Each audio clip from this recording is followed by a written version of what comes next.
Gospođice prvostupnice preddiplomskog sveučilišnog studija pomorske tehnologije, jahta i marina, Sveučilište u Dubrovniku priznaje akademski naziv sveučilišni prvostupnik, inženjer pomorskih tehnologija, jahta i marina i sva prava koja vam po zakonu pripadaju.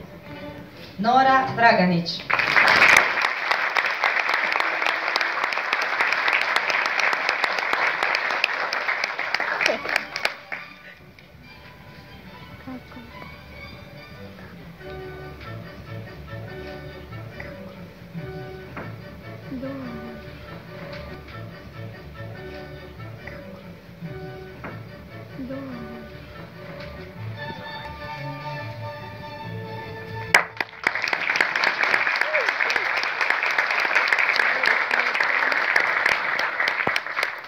Čestitamo i svim prvostupnicima pomorskog odjela koji danas nisu s nama jer se nalaze na brodu.